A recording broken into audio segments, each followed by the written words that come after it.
Yeah. Right, okay, well, thank you all for coming here and thanks for the invite.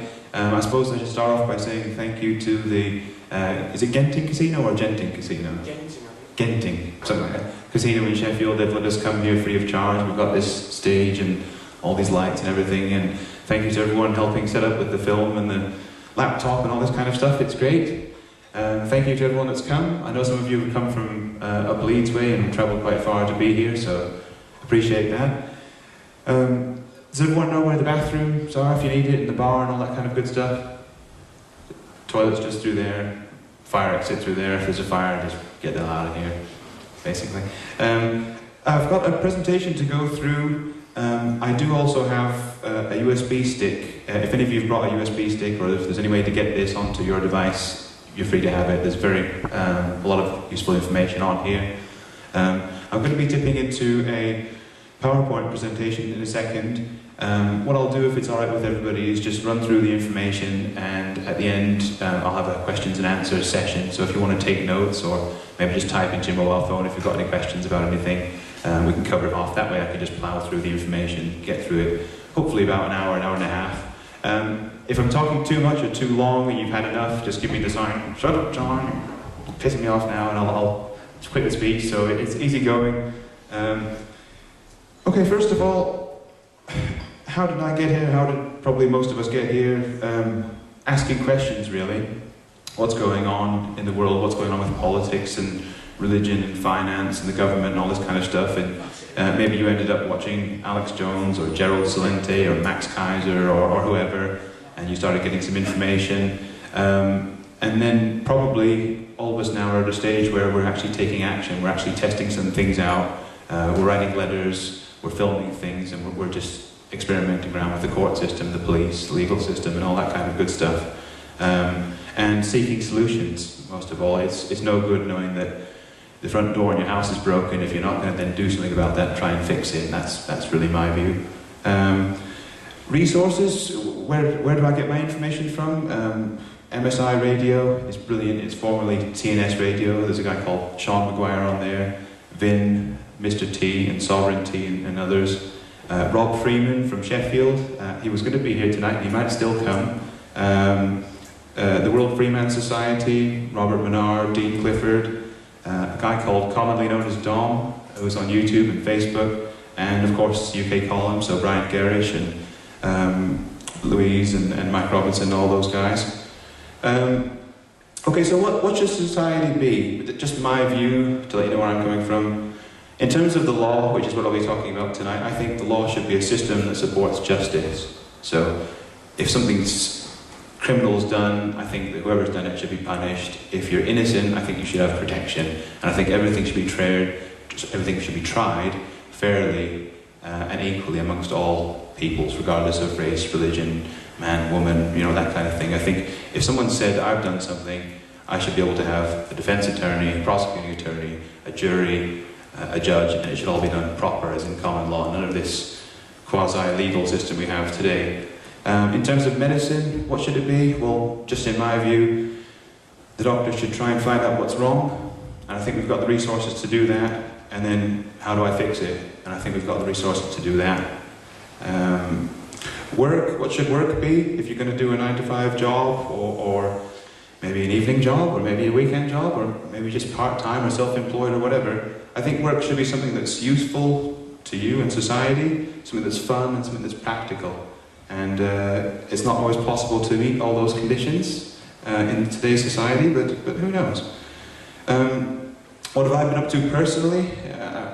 I started this thing called Lawful in Sheffield, which is really just me, as a way of having an email address that if anyone in the area was interested in, they could get in touch. It just so happens I bumped into Aid and Severe and Jason a couple of weeks ago, and we had a good talk, and they said, would you like to do a speech? So here I am today.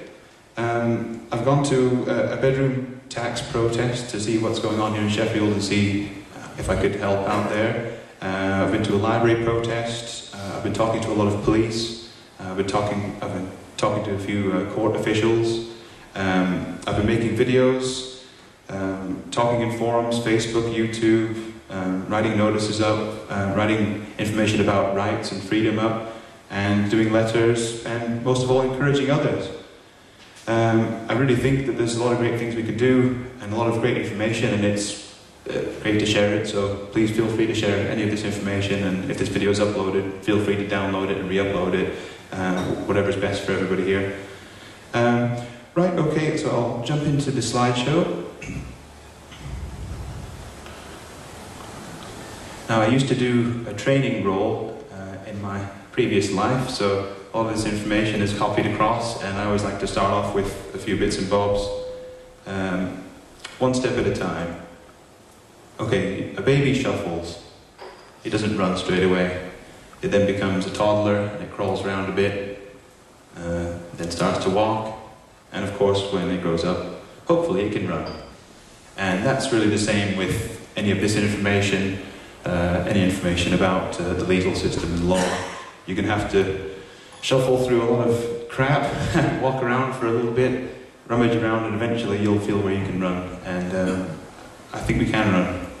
The 10 most important words in the English language. If it is to be, it is up to me. It's all down to me and all down to you. Why are people successful? Good question. They take action. They have faith in that action, and they do not stop until the goal is achieved. And I think that can apply to whether you're competing in sports or whether you're starting up a business or whatever you want in life. I think that applies. You also need a bit of luck. And I don't mean luck as in Lucifer or throwing the dice and all this poker stuff. I mean labour under correct knowledge. You've got to do some work, but it's got to be under the correct knowledge. If you try and put a window into the wall and you don't know what you're doing, you haven't measured up right, it's not going to work. You have to know what you're doing, you have to get it right. You have to do a bit of research and studying. Mark Twain said, if you think you can, or if you think you can't, you're right.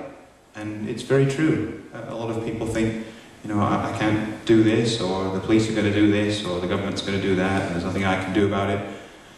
If that's what you believe, then that's probably what will happen. If you think you can change it, then you can. Life's battles don't always go to the stronger or faster man, but sooner or later the man who wins is the man who thinks he can. Not always true, but general rule.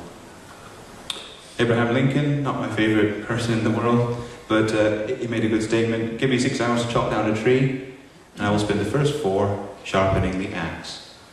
And I think sharpening the axe is very, very important, because there's a lot of trees that need chopping down. This one's about perceptions. You take a look at this picture over here. This is where this laser pointer will come in handy. And you can see the ears of the horse, and the eyes, and the nose, and the mouth, and the body of the horse. But flip it round, and you've got this guy here, El Hazar, with his mustache and his eyes and his nose coming down. What's changed? Nothing. Different perspective. You see something completely different.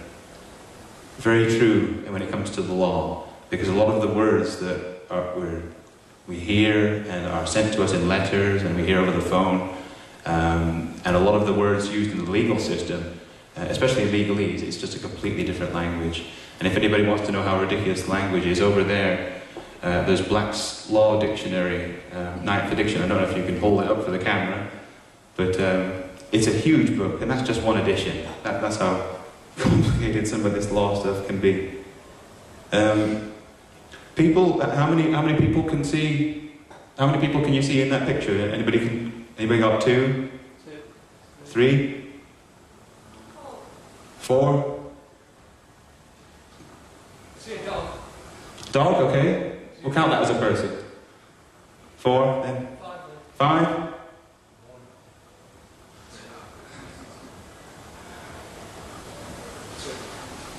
5, we'll say 5. There's the man's face there, 1, 2, that guy there, the hat on, 2, there's a mother, 3, holding the baby, 4, and then you've got, it's a bit hard to see here, but there's a face there, 5, there's 1 there, and there's 1 there, 6, 7, and we'll count the dog as well, or the bear, or whatever that is. But the point is that when you look at something, on the first glance, you might just go, okay, there's the guy's head there. when you look at it in more detail, some of the more hidden aspects start to jump out at you, and you can sort of get a better picture and a better understanding of something. And it's very, very true, especially with the law and the legal system.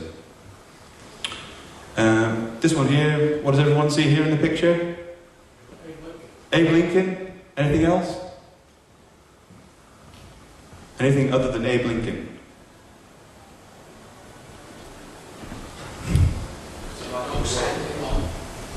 Yeah, dog's head at the bottom. Brilliant. What about, it looks a bit like a snail there, or a slug, with the two... Yes, snail upside down. That kind of looks a bit like a helicopter.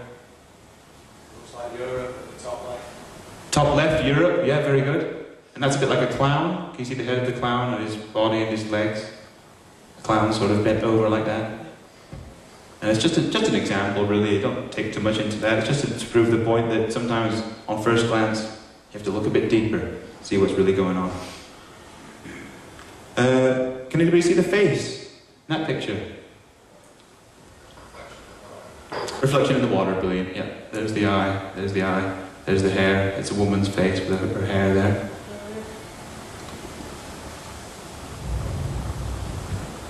Just an interesting brain fact. I know that there's a big conspiracy out there that we're all powerless and we need these MPs in Parliament to take care of us because we're just little sheep and stuff like that. But actually, how many thoughts are you capable of thinking during your life? Enough to cover a piece of paper long enough to reach the moon back 14 times. You have 15 times more neurons in your head than there are people on the planet. Wow, what a thought. What a truly amazing being we are. What a privilege it is to be here in this existence and have these kind of talks. It's as if each of your brain cells was as big as a pinhead. Your brain would measure 5 miles across. That's pretty amazing to think about. Okay, so now a little bit about the current state of the world. I don't think I'm going to be revealing anything really new here as such, but it's just my own view on a few bits and bobs. Does the media support rape? What a terrible question, what a terrible thought, and what a terrible subject to have to even mention. But the boys were promising students, oh, well, I'm sure it wasn't their fault, they might have had too much to drink. They had promising football careers, but they've blown it all now because of the rape. Well, what about her? What about her? Why are the criminals in the spotlight? What about the victims? What about the poor and oppressed people? I mean, obviously, it wouldn't be nice for her to be in the press all over the place, so that's kind of a bad example. But the point I'm trying to make here is that the media focuses on pushing all this negativity, pushing all this evil and all these bad guys in the press, and if they do get caught out, it's, oh, let's make some excuses for them. Oh, Mr. Cameron had good intentions, you know, maybe he made a mistake. Does Parliament represent you? Well, it's a funny one, that, because I'm Canadian, so kind of yes and no, you know, if you want to speak legally. But it says here, over 0.7, only 0.7 of the British population are millionaires. So, is there any millionaires in this room, by the way? You don't have to answer that. No. I sure as hell am not a millionaire. I'll tell you that right now. Anybody that's met me will know that straight away. 78% of British MPs, however, are millionaires. So it begs the question, who does this representative democracy represent? Okay, so you have the whole Iraq war thing. This is just a story I picked pretty much at random. But there was at least 1 million, probably 2 million in London that turned up and they said, no, stop. We don't want this war. We don't want to spend our tax money going over there. We don't want our children to go serve in this war and die. We're not really interested in it. Stop it, knock it off. We're not interested. And Mr. Blair at the Times' response was, oh, well, I can't just listen to a few protesters outside my door. But really, what we want, what we the people want, should be represented by the Parliament. That's the theory of it. So you can see how it's kind of gone wrong. This one here you've got a chicken and a free-range chicken, and here you've got a slave in a prison, and here you've got a free-range slave. You're walking around, you're free, you can come as go as you please, you've got a choice of restaurants, you can go to McDonald's, Pizza Hut, Burger King, Subway, You know, if you want a takeaway, you can have an Italian, you can have a Chinese, you can have an Indian, you can have whatever you want to drink, you can come and go as you please, you can drive to Manchester, you can drive to London. Isn't it great that we're free? Yes, it is. But we're not as free as we sometimes are tricked into thinking that we are. And I'll come on to that as the night unfolds. A tale of two financial collapses. Okay, so what happened here? They got rid of the Prime Minister, he was indicted. 200 criminal charges were made against bank executives. They allowed the banks to fail. No bailout for you, Iceland, we're not going to do it. And they forgave the homeowner debts exceeding 110% of home value. So they've factored 110 so that they can make a 10% profit, but they've not made it as ridiculous as it has been everywhere else. USA, similar situation, 0 criminal charges. Banks bailed out with taxpayer money, executives given bonuses, and millions of foreclosures. In other words, people like me and you out on their ass on the street because they can't have a house anymore. Frank Zappa, what did he have to say about freedom? The illusion of freedom will continue as long as it's profitable to continue the illusion. At the point where the illusion becomes too expensive to maintain, they'll just take down the scenery, they will pull back the curtains, they will move the tables and chairs out of the way, and all you'll see is the brick wall at the back of the theatre. Very true. Frank Zappa was a very wise man. He's got a very large volume of music as well, which my good friend Scott's introduced me to several years ago. Very interesting man. So moving on to some stuff about the law now. Is everybody okay with the pace, by the way? Moving on to the law. What we have here is a police officer giving somebody a ticket, which is a contract, for some petty little offence. You know, with the assumption of, oh, it's going to make the streets safer, you know, we love you, we want to take care of you and make sure you don't have a car crash or whatever. But is that really a priority? Is that really a crime? Some more information on petty speed offences. You've got these cameras on the side of the road, GATSOs. You have these things on the motorway, more and more. And you have police either stood up like this guy is with his radar gun, or by the side of the road on speed traps. Just out of curiosity, when it comes to hypocrisy, these are the areas with the smallest percentage of cops getting tickets. And there you go, Wiltshire, 2,856 camera offences by police officers, no charges. Metropolitan, which is London, I think, 48,544 offences carried out by men claiming to be police officers, 26 offences. So, one rule for them and one rule for us, eh? I'm not going to dwell on this one too much, but just for the perspective of medicine, I mean, sure, you can smoke that stuff around a campfire and get stoned and be a hippie and all the rest of that, that kind of thing. But this little girl here, her life was saved because of the medicinal application of certain oils from that plant. This guy here cured cancer. I'm sure everyone's heard of Rick Simpson. There's a PubMed article about how cannabinoids are now being used for breast cancer therapy and how it's having a good result. And just how harmful is it? Now, I'm not going to encourage anyone to go out there and smoke. I mean, if you want to, fine. If you don't want to, fine. That's not what this evening's about. But just look at this. Annual deaths, 0. Tobacco, 435,000. Poor diet, exercise, 365,000. So these laws and these systems that protect us, what are they protecting us against? Not death in this case, not a dangerous substance. Maybe dangerous in the wrong hands, maybe dangerous if you took too much and drove when you ought not to be driving. You know, you've got to be responsible with everything. And on the subject of drugs, there's Bill Hicks. If you want to understand a society, take a good look at the drugs it uses. And what this can tell you about the American culture? Well, look at the drugs we use. Except for pharmaceutical poison, there are essentially only 2 drugs that Western civilization tolerates. One, caffeine from Monday to Friday to energize you, to do your job, enough to make you a productive member of this society, and alcohol from Monday to Friday to keep you too stupid to figure out the prison that you are living in. Now, I have and will continue to drink coffee and drink beer, so I'm not making a pro or anti statement about drugs. I'm just trying to prove a few points here. To serve and protect. Well, these gentlemen are not serving and protecting here. There's a lady there minding her own business with a backpack on, and her hands are up saying, "Don't hurt me."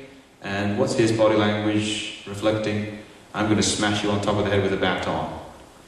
That is not what they're supposed to be doing. This guy here, there's 20 of them, one of him, his head's all bloody. Look at his face, he's trying to keep back, falling on the ground. This is a police officer, he says, "Can't wait to bash some long-haired hippies in at the G20 conference." And then the comment to that is, "LMAO, brother, that's not good, but in the same way, lol, hope you all well." What a bunch of nonsense. Now, I'm not anti-police, by the way, I want to just say that. I've talked to a lot of police officers. I know a few people that are in the police. And police, guess what? They've got a head, arms, legs, they're just like us. That said, they have a responsibility to do. And I think what we need the police to do, that we pay our tax money for, is to serve and protect us, and not to do this kind of stuff. Who's robbing who? If you grew up, as I did, watching Clint Eastwood films and westerns and stuff, you probably saw the cowboy who's the good guy, and there's the bank robber who's robbing the bank, and they're always the bad guy. But what's happening these days? Who's robbing who? "Give me the cash!" at gunpoint. We're getting robbed. It's the bank robbing us. That's the realization that I think probably all of us have had recently. And what are the banks up to? Well, I've covered a lot about HSBC. I've done a video on YouTube where I list all the 100 shareholders of HSBC and what they're up to. But here we go. HSBC admits laundering money for drug cartels, terrorists and rogue states. And there's a video about it there. And they get off with it scot-free. No charges. You know, they continue to take people's houses and people's money. Okay, so I'm going to get into the... am I right to move on? Is everyone okay with...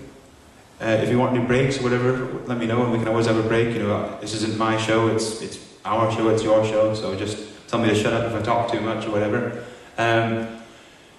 Contract. I used to think I knew what a contract was because I worked in the mobile phone business. I worked in retail for many years, and you think there's a piece of paper here, you sign it, that's a contract. It's not a contract. The acted out business is the contract. So let's say I'm going to mow your lawn and you're going to give me £10 for doing so. That in itself is the contract. We both know there's a meeting of the minds there, there's an agreement, we both know what we're supposed to do, we both know the role we play. And if I mow the lawn and you give me the £10, there's no problem. So why do you need this piece of paper that we think is a contract? The answer is only for the benefit of a third party. The document which is called the contract is actually just the evidence for a third party. Think about that one, because it's so true and it's so simple to understand, but yet no one's telling about this kind of stuff in school. Evidence of the contract, evidence that there may be a contract. Because if you get into disputes, you have to prove things. You have to prove that there was a contract, you have to prove that there was an obligation, an injured party, a loss, all these kinds of things. Conduct. The law is based on conduct, and if you only have to go into a courtroom to realise that, when they say, all rise, be seated, stand over there in the dock, you will address this court as your honour, you know, don't be quiet, shut up, you know, I'll have you in contempt. It's all about your conduct, it's not the words, you know, it's not the words that are going to make the judge or the magistrate say those kinds of things to you, it's your conduct. If someone asks you something and you stay quiet, your conduct doesn't show that you disagree. And this is one of the big tricks that's played on everybody. If you get a letter from the new Chief Inspector of Sheffield saying, I'm your Chief Inspector or I'm your MP, then you agree, because you've not said, no, you're not. It's only when you say, no, you're not, you're fired, that actually they're not. So you are endorsing what they're saying, and that goes as evidence on the record, especially in court. If someone says something to you or asks you a question and you say nothing and answer back, they will work off the assumption that you agree with what they've said. And that's something very very tricky to be mindful of. Then you have this bit here, a complaint versus a charge. A complaint and a charge are two different things. If I say, I think you've stolen a diamond, well, have you? Maybe you have, maybe you haven't. That's a complaint. If I say, you have stolen a diamond, it's my diamond and I want it back, then I'm making a charge. I'm charging you of being guilty. And that's very important because, if I just go back, there is a couple of letters I've seen recently from the Sheffield Council, and the wording on there, it says, a complaint has been made against you on this day. And there was two cases I looked at. One case was somebody that wanted to pay council tax. Another case was somebody that did not want to pay council tax. But they had the same letters and the same so-called magistrate's court summons. When we called up the court, we found out that the court summons wasn't actually a court summons. The council had rented out a room in the Sheffield Magistrates' Court, purporting to be from the council, from the magistrates, sent the letter out with the same format, the same logo, the same wording, the same font, the same barcode down the side, everything. And when we said who made the complaint, guess what? They couldn't tell us. You have to speak to the council. What did the council say? We don't know. No complaint had even been made. And of course, how can there be a charge if there's not a complaint? Civil versus criminal. I've got this from listening to a guy called Mr. T on TNS Radio, which is now called MSI Radio, I believe. Is that right, Ian? MSI. And Mr. T is a very old guy that's been around for a long time, ex-judge more likely, and he's got a lot of extensive information on this kind of thing. What they're trying to do, when I say they, I mean the legal system, so that could be magistrate, police official, court official, bailiffs, debt collectors. What they're trying to do is to get you into the criminal jurisdiction and take you from civil, which is just a matter of money and fines and contracts, into criminal, which is where they can actually grab hold of you, a real living human being, and put you in a cell or do what they want with you. Civil just relates to fines and contracts, and criminal gives the force of law. Now, if you are a real criminal, then yeah, you should get the force of law, absolutely. But if you're not a criminal, and someone's trying to make you into a criminal because of something you've done, and then have the force onto you, then that's tyranny, that's corruption, and that's wrong, and that's not justice. They can't deal with you in the civil jurisdiction. Always remember that. They have to get you into that criminal jurisdiction. They want to try and lay a bit of a mousetrap for you, and they want you to go snap. And that's what they're trying to do. That's how this country is run, and that's how come we're in a bit of a mess at the moment with a lot of things. Constitutional rights. Is there a constitution here in England? Yes, there is. We've got the Magna Carta, we've got the Declaration of Rights, you've got whatever rights you want to claim and create for yourself, really, I suppose. There's the, in modern times, there's the UN Charter of Human Rights, and I've got a copy of that if anyone wants to see it. But the thing with rights is, a lot of people will say you've got to demand your rights.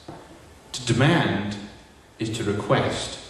So if you demand your rights from anybody, you're requesting that that person gives you your rights. I'll just run that by that again. You're asking someone else, a third party, to say, oh, please, can I have some rights? Okay, then, oh, great, yeah, I've got some rights now. So if you ask or demand for your rights, then they're not your rights. You're then subservient and asking them to give you your rights. If someone reads you your rights, then they're not your rights. How can they be if someone else gave them to you and you just accepted that? You've just contracted. Remember, no piece of paper signed yet, but you've contracted, you've made an agreement.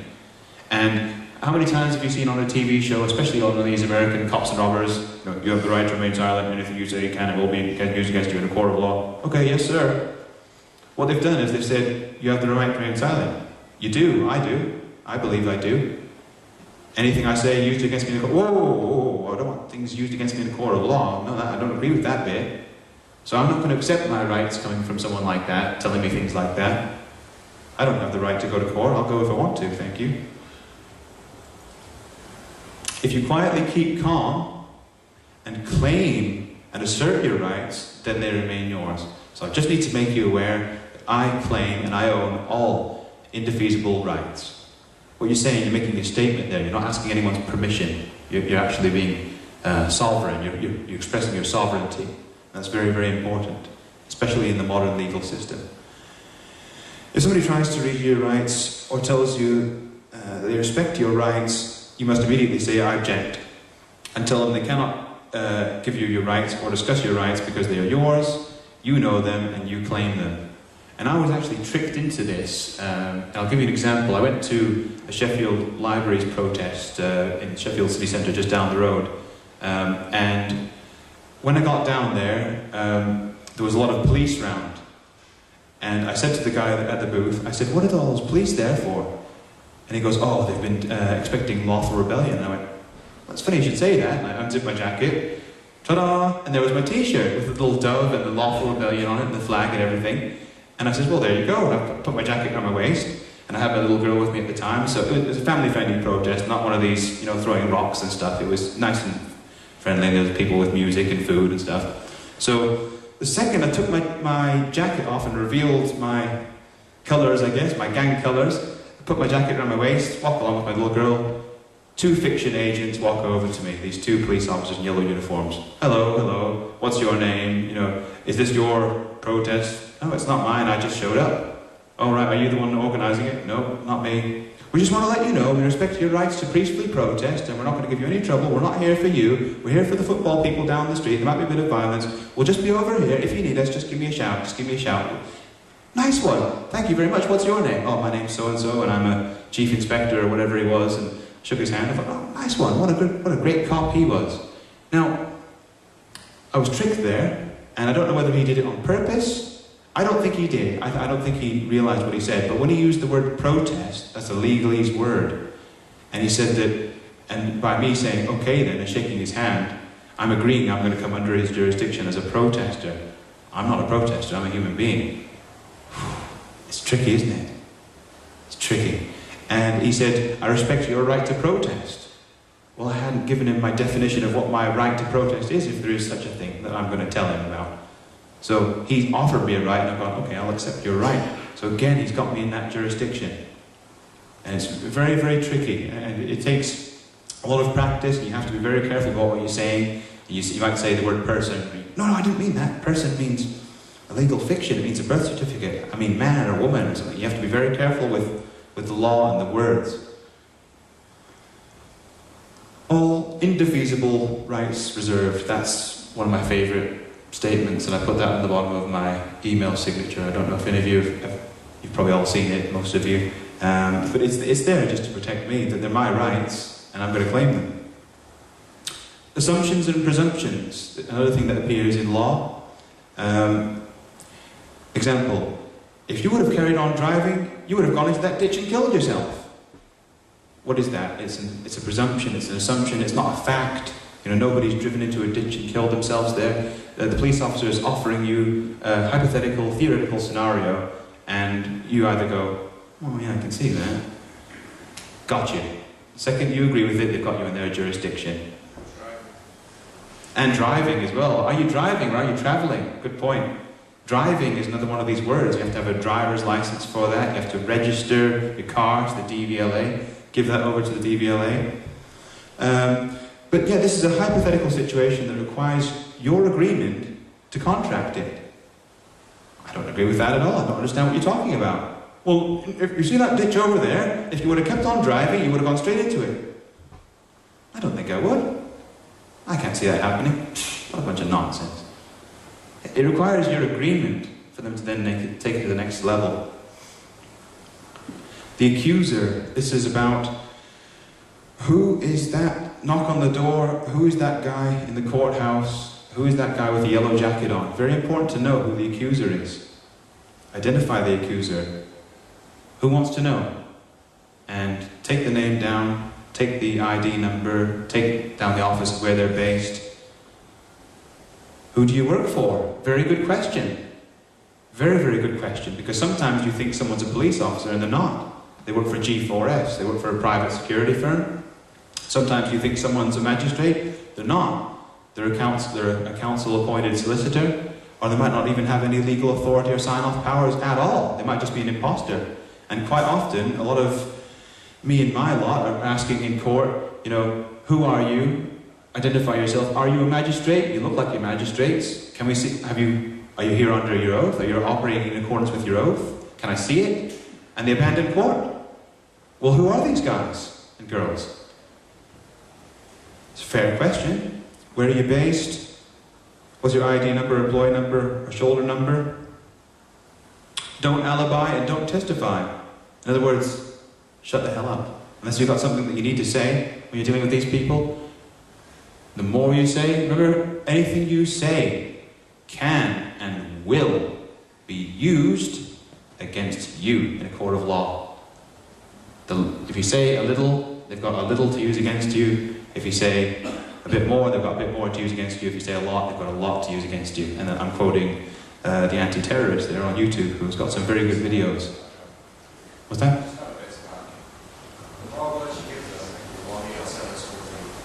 The more words you give them, the longer your sentence will be. Thanks, Ian. Good point. Don't say, for example, I didn't have my seatbelt on because I was manoeuvring. Because that then grants subject matter jurisdiction. Subject matter jurisdiction is something very, very complicated, but also very simple. And it involves, if you talk about something, if you say, it's not like I was going to go drive up and kill somebody with a chainsaw, then you've just talked about killing somebody. Okay, we've got potential murder here. We've got chainsaw, we've got a potential weapon now.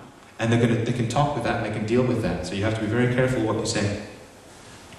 Always keep a notebook and pen on you, or even better, a mobile phone. And you can film these kinds of incidents, you can record them in your pocket with the camera down. There's a few things you can do to protect yourself. If you don't have this, you're naked.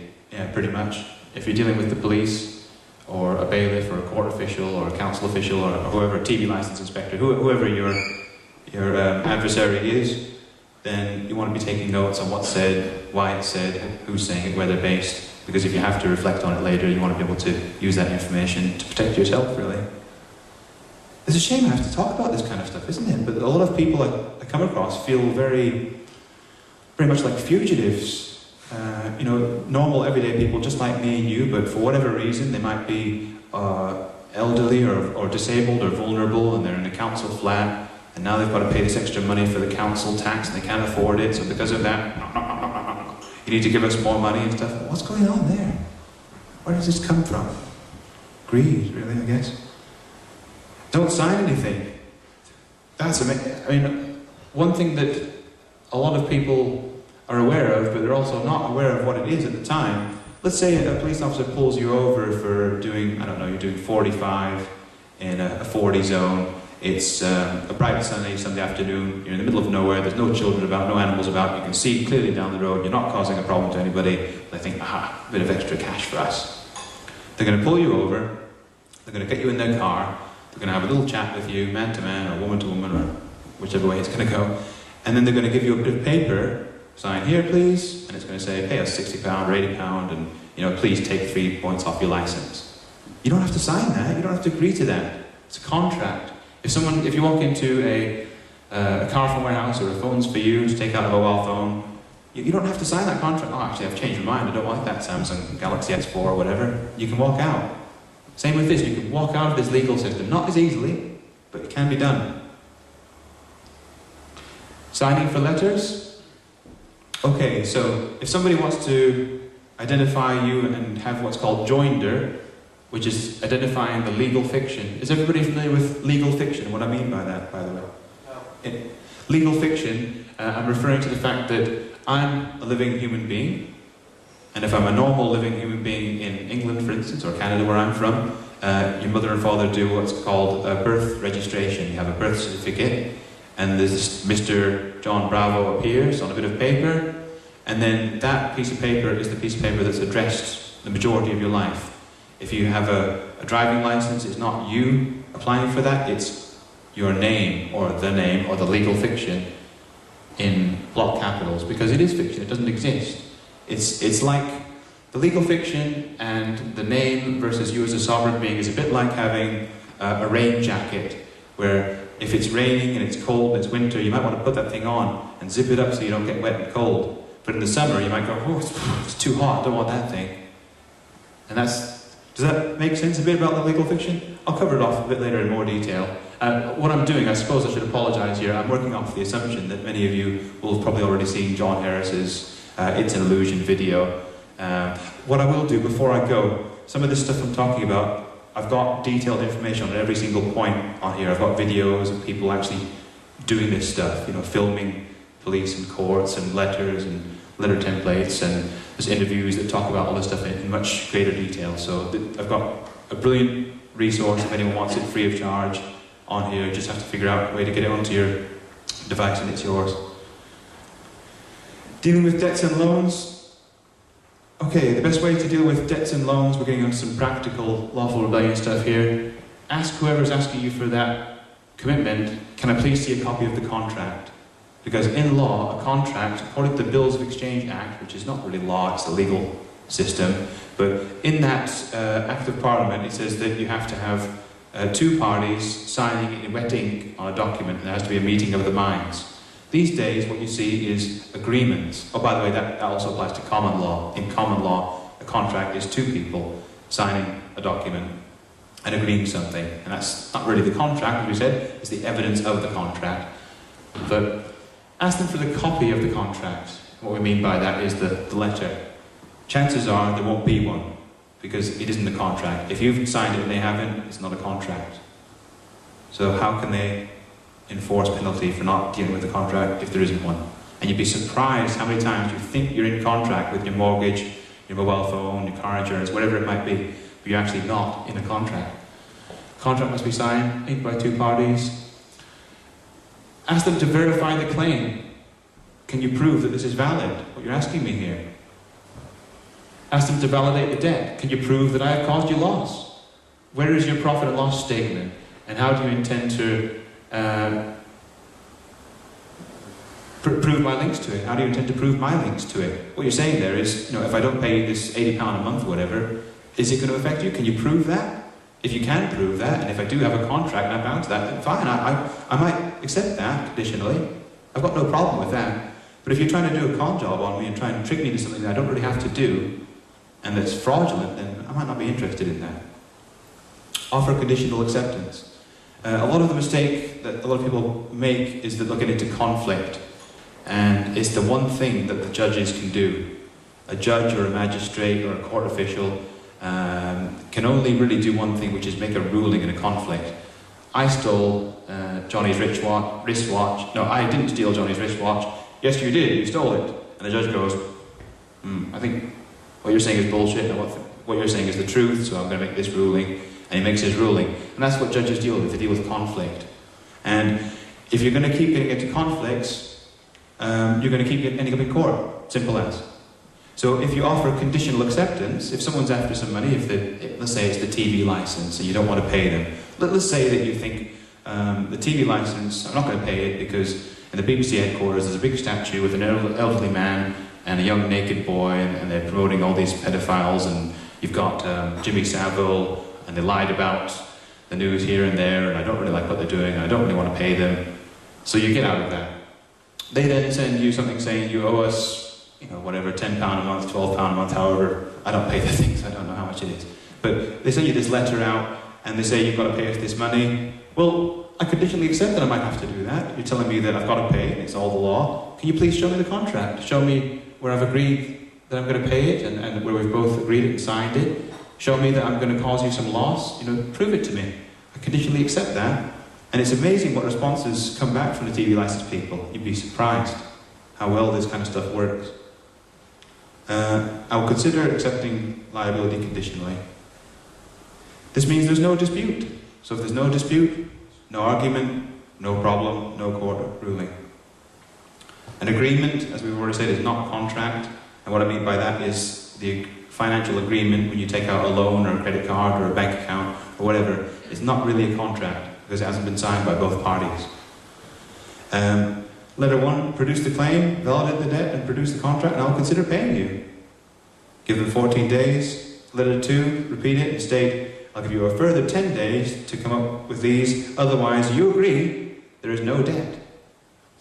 And it's what's called acquiescence there, or estoppel. Is it estoppel, Ian? Next stage. Sorry, I'm jumping the gun here. But when you pull into a, let's say a Tesco car park, for instance, could be anywhere, it doesn't have to be Tesco, but you might have a sign there saying, warning, parking rules, you can only park here for 2 hours. If you park here longer than 2 hours, you will be clamped or fined or whatever. You agree to this by reading this. So why can't we just do it back? We can. We can do it, we absolutely can do it. After this 10-day period, you now agree to my fee schedule. So not only that, if you come at me again with this ridiculous nonsense that I'm not interested in, I'm going to charge you whatever, it's your fee schedule. £20 an hour, £50 an hour, £20 per phone call, £20 per email. Any further correspondence, and you agree to pay my charges. Brilliant. Okay, so if you've got, this is for somebody with some sort of financial difficulties, you know, maybe you've bitten off more than you can chew, maybe you've made some bad business decisions, you know, it could be a number of reasons, maybe you've lost your job, maybe you broke up with your partner and you're paying out lots of money in child support, you can't afford to pay these credit cards anymore. There could be a number of reasons, there could be a number of different parties. But quite often, one way they'll try and get to you is through the phone. So, this is what I say. If someone's calling me at my house, I'll pick up the phone, and it's very hard to do, because normally you go, hello, John speaking, how can I help you? And that's how you're kind of taught to operate in this society. But you're giving away a lot of information there. 1, that you're in, 2, what your name is, and 3, that you're happy to talk to them. Well, I'm sorry, I don't know who you are. So what I've started doing is just stay really quiet. Let them speak. Let them be the first one to speak. They've called you, right? Let them be the first one to speak. Hello, is that Mr. So-and-so and so-and-so? Oh, sorry, I don't want to talk to you. People that call me, my friends and family, don't go, is that Mr. So-and-so? They say, hey, Johnny, how's it going? You want to come to a barbecue? You want to come listen to a gig? Be patient. Wait for them to speak. After all, they called you. Simple, isn't it? Simple solutions. That's what I'm about. Simple solutions. Opening the front door. This is a good one. So now you've got a fiction agent, a bailiff, in quotes, a debt collector, a court official, a police officer, whoever, somebody you don't want, basically, coming to your front door, TV license inspector, council official. The public access way has been extended into your house if you open your front door. In other words, it is as if that there is no door. It is the same as leaving your front door wide open, and this is why a bailiff will try and get his foot in the door. Once he's through that threshold, once you carry the wife over the threshold, it's a different ball game. And you don't want these people getting in your house, so because opening a door invites too many problems, really. So if someone really has a warrant, always remember this, they will appear on the foot of your bed. It'll be 2 in the morning, you'll be lying down asleep. Who are you? I've got a warrant. Okay. Always remember that, because no matter how severe the charges are against you in terms of bills and contracts, we're not talking about crimes here, by the way, we're talking about bullshit, legal, financial crap, really. We're not talking about crimes. But they'll say that they've got a liability order, or we've got to come in and have a look at, see if you've got a TV, or, you know, can we just check to see how many people are living in the house, or can we see, you know, if you've got some assets we can take to pay off the debt, or whatever the reason is. And if they're really allowed to be in your house, if they really, really are, they'll have to have a warrant.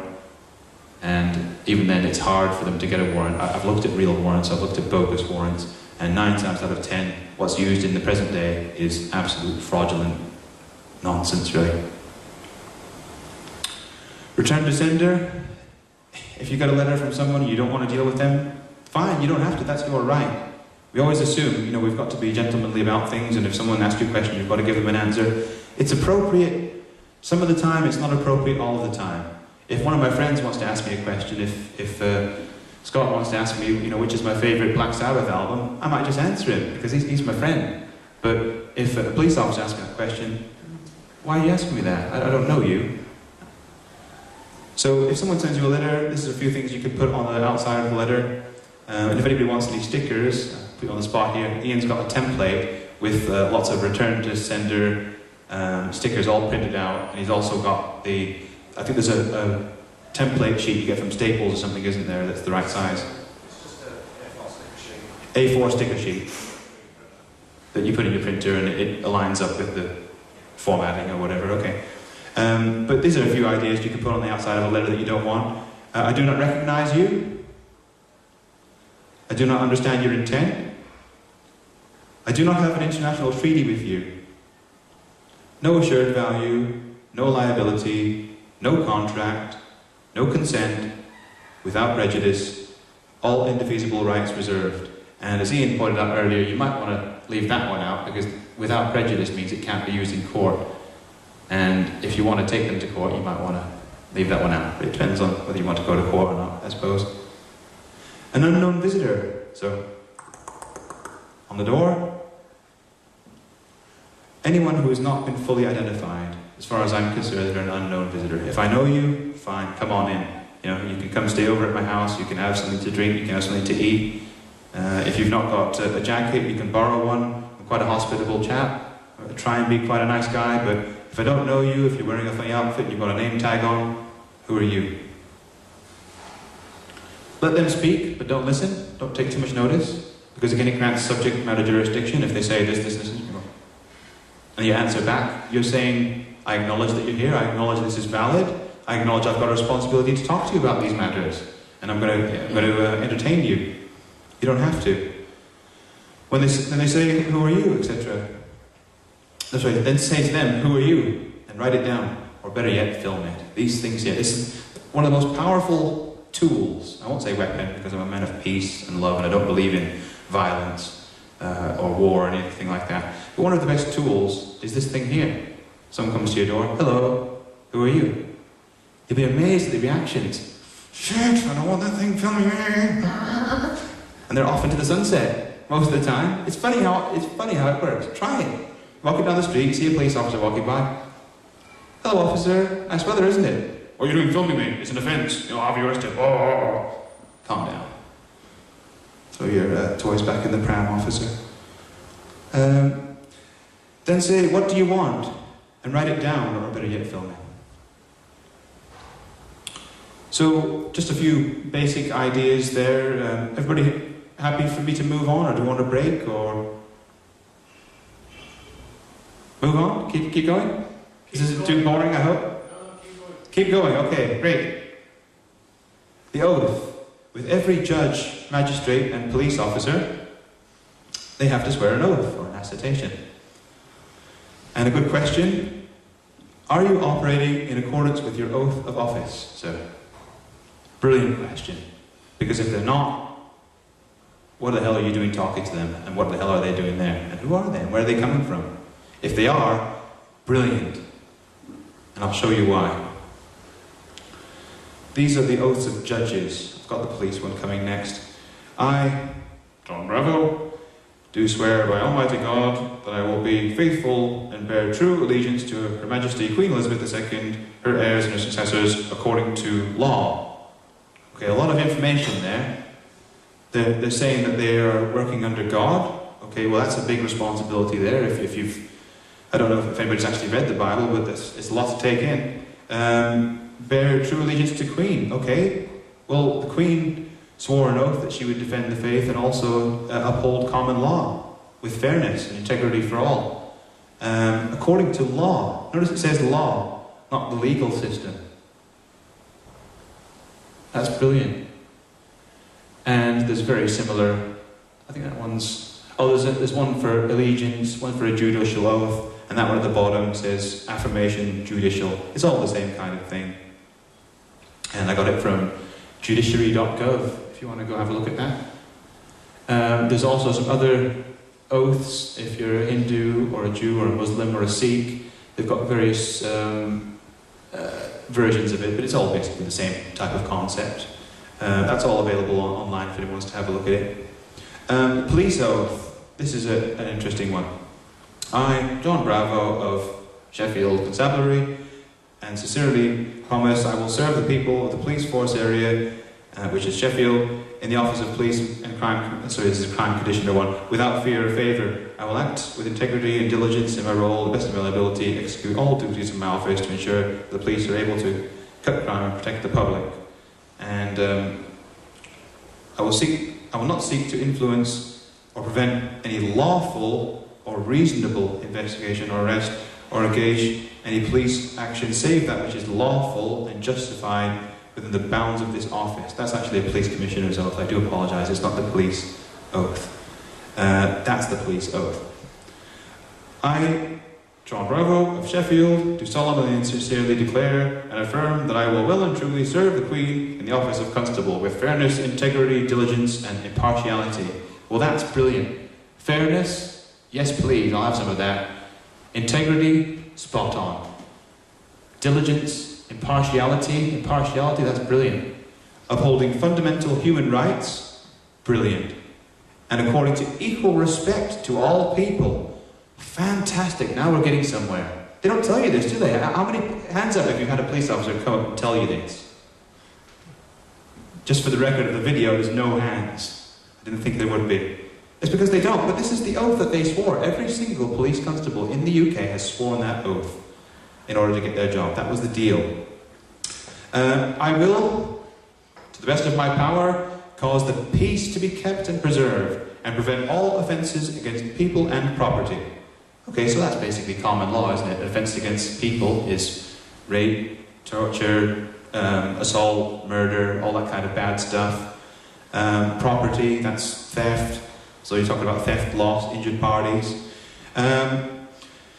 And that while I continue to hold the said office, I will, to the best of my skill and knowledge, I'm not going to make a half-assed attempt at it. As a police officer, I'm not a police officer by the way, but I'm just in character here doing this oath thing. To the best of my skill, I'm not just going to, if I'm going to try and run, I'm not going to go like this. I'm going to really sprint and work hard at it, the best I can be. Best is such a powerful word. I should print that in big bold letters, best. Of my skill and knowledge discharge all the duties thereof faithfully according to what? The law. Again. Law. The law. Not legal. The law. Exactly. The law. The law of the land, which is common law. Not this legal 50,000 Acts of Parliament. 70,000. Oh, yeah, you can't keep up, can you? How many this year, Ian? How many Acts of Parliament have there been? 3,000 a year. 4,000 last year. 4,000 last year. The record figure of 4,070. That's just crazy. How could any of us reasonably know all of that? And the answer is we can't. And the answer is they don't want us to know all of that. Because that's their system and how they're going to enslave us. Mind-blowing. Claim of jurisdiction. This is a few things you can say. I claim common law jurisdiction, I'm telling you. Or I claim common law jurisdiction, are we in accord? You're asking for their acceptance of it there. Both are valid, you can use both. I would probably say I claim common law jurisdiction is the strongest of the two, because you're asserting, your rights there. And the other one, you're kind of asking a question. But a lot of times they'll say yes. I don't know how many of you have talked to any police officers and in what kind of capacity that's been, whether you've been under arrest, or whether you've had problems or a knock at the door, or you've been pulled over for a road check or stop on the street for a check. I don't know what your experiences are, but I can tell you that I've talked to a lot of police officers in the last few weeks and months. I've spent 2+ hours in a police station, and funnily enough, guess what? They didn't ask for my name, or my date of birth, or my address the whole time. Isn't that interesting? Probably thought if they asked for it, they've got some trouble on their hands there, so I'm a bit of a troublesome individual. But yeah, I claim common law jurisdiction. That's a brilliant one for entering into a court or entering into a conversation with any official. Because what you're saying there is common law is harm and loss and a breach of the peace. So you're saying this is nice and peaceful. Jurisdiction is about who's over who. If you've got an MD and you're the shopkeeper, then that MD is your boss, you're under him. If you're going out for a drink at the weekend, there is no boss and employee. It's all equal. We're all equal here. And remember the oath that the police swore, equality, human rights. So all you're really saying there is that I'm lawful, I'm peaceful and friendly, I'm reasonable, I'm intelligent, I'm not going to be a problem to you, I'm not going to try and hit you or anything like that, and we're both equals here. Let's just have a conversation. We're just two men talking. That's all we are, just two men talking. Doesn't matter if you've got a jacket on that I don't, or you've got a badge on or a yellow jacket that I don't. Just two people talking. This one goes down to court now, so dealing with the title in court, the judge will come up and say, "Are you Mr. Bravo?" or "Mr. Bravo," looking straight at me. And I'm supposed to go, "Yeah, that's me, yeah, you got me, woo, hey, look, I'm Mr. Bravo," right? A Mr. is a title, first of all, and that name isn't mine. If you look at your birth certificate, you'll see that the name is Crown copyright. It's property of the Crown, it's not your property. You might use that name to get a driver's license and a job and pay your taxes and all the rest of it, but it's not your name, it doesn't belong to you. And if you called me Philip or Doris or Susan or Sonic the Hedgehog, does that really make a difference? I'm still here, I'm still talking, I'm still a living, breathing human being. The name isn't me, it's something I use. And I use different names, so I have fun with it. Jon Bravo is quite a good one. I actually tried to make it Johnny Bravo, it was for Facebook. When I changed the last bit to Bravo, it wouldn't let me change the other bit away from John. So I'm stuck with Jon Bravo now, so I've just kind of run with that.